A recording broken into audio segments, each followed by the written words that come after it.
আপনাদেরকে কে আসতে বলছে? ওই আমগো এলাকার ওই লোক আর কি আছে হেরা বলে ওইটা কোন এলাকা? এটা হাজিপাড়া এই ধর্মগঞ্জে আছে না ধর্মগঞ্জে এই টিকিটটা দিছে তাই তো? এই টিকিটটা কি করতে বলছে? ওই যে শাহবাগ গিয়ে টিকিট দেয় ওই জায়গায় পৌঁছাই দিই কোন জায়গায়? এনেই বলে শাহবাগ কার কাছে পৌঁছে দিবে? আমগো লোক আর আইস ওই দেশের আর কি কি করেন দি না রিং দেন একটা রিং দিলে তো পাওয়া যায় আমাদের কাছে স্লিপ আছে ভাই, এই যে স্লিপ আমাদেরকে আসতে বলছে, আমরা আসছি। আমরা তো আর না যাই না আসি। আমাদেরকে বলছে এইখানে আসতে, আসলে এখানে লেখা আছে ডিটেলস, এখানে ডিটেলস লেখা আছে। আমাদেরকে বাসায় গেছিল, আমাদের এর বিনিময়ে কি টাকা দিয়েছে, অর্থ দিয়েছে? বলছিল দিবে আর কি। কত টাকার কথা বলছে? এখানে 1 লাখ টাকা উল্লেখ করা আছে। এখন ওনারা বলছিল আর কি দিবে। এখন এটা আমি বিশ্বাস করি না। আমি আমার ফ্যামিলিকে বলছিলাম যে এখানে যাওয়া উচিত না, এটা হয়তো বা ওনাদের কোনো ইয়ার সাথে আন্দোলন করতেছে মানুষ দিয়া। Double million offer Walton fridge কিনে পেতে পারেন 20 লক্ষ টাকা, রয়েছে কোটি কোটি টাকার নিশ্চিত উপহার। আপনার কিছু কিছু মহিলা বাসায় যায়, কিছু কিছু পুরুষ বাসায় যায়, এগুলা দিয়ে আসে। কালকে এগুলা দিতে মহিলা গেছে বাসায়, মহিলা যা দিয়ে আসছে এগুলা বাসায়। বলছে যে পুরুষও গেছে কিছু কিছু বাসায়। আপনার বলছে যে কালকে 10টার ভিতরে শাহবাগ মোড়ে অবস্থান করতে, আবার 9টা বাজে বাসায় গেছিল আইনা দিতে। শাহবাগ মোড়ে অবস্থান করতে বলছিলেন। আমরা শাহবাগ মোড়ে আসছি, আপনারা কোথায়?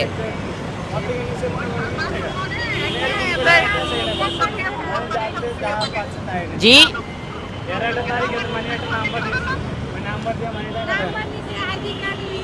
দেখছেন মহিলা কল ধরছে। আমরা হাজিপাড়াত পাইছি, আমরা আসছি আমরা লোন দিব, মাসে মাসে 3,000 করে 2,000 করে টাকা নিব, 1 লাখ করে টাকা দিব। আমরা একটু চলে ফিরা খামো।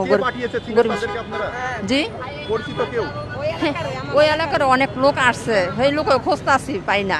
এই যে মাত্র গাড়িতে নামলাম, বলছে যে গরিবের 1 লাখ করে টাকা দিব, মাসে মাসে 3,000 করে 2,000 করে টাকা নিব, ওই লাভও যাবো চালানো যাবে, এটা বলছে আমাকে। না বাবা, আমরা কোনো রাজনীতি বুঝি না। বলছে যে ওই যে কিনার এক মহিলা পাঠাইছে যে তোমরা ওইখানে যাও, আজকে মিটিংও থাকতে। কত টাকা দেওয়ার কথা বলছে আপনাকে?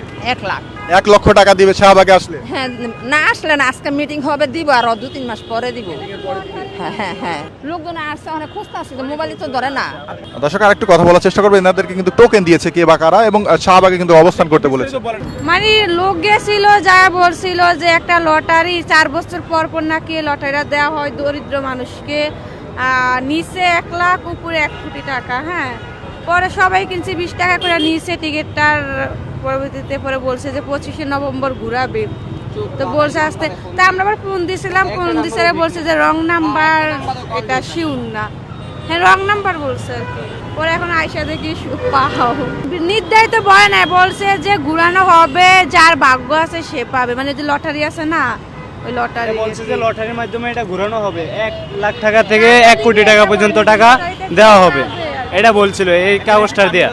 এই যে এই নাম্বারে বলছে যে আপনার 21 তারিখে কিংবা 22 তারিখে কল দেওয়া শিওর হইতে। পঞ্চপুরি যাবো, বাজদা জাম নাই সামনে যাবো। আচ্ছা, এখানে যে এসেছেন আপনারা, মানে তাদের কথা আপনারা চলে আসলেন হুট করে? না না, হুটকে না, আজকে অনেক দিন ধরে এটা কইছে আজকে মিটিং করবো, আজকে তার টাকা দিব না, বুঝেন নাই? আজকে একটা মিটিং করে সবার কাছে সিদ্ধান্ত করবো, কইছে জানুয়ারিতে লোন দিব। মানে এলাকার মানুষ করছে, মনে করেন এটা তারা আমরা নিজেরা কই না, এলাকার মানুষ তো চিনি। চেহারা গিয়া ধর্ম হয় যে কইরা দিচ্ছে আমাকে কাজ চেহারা গিয়া ধর্ম তো হয়। আপনারা চিনেন তাদেরকে? হ্যাঁ, আমার বাড়ির পাশে একজন একটা সিদ্ধান্ত নিছে, এরা গিয়া ধর্ম গাড়ি বেড়াচ্ছে, আমি করতে গিয়া অনেক যাইয়া ঝগড়া করমু লাগে। হ্যাঁ, এরকম করে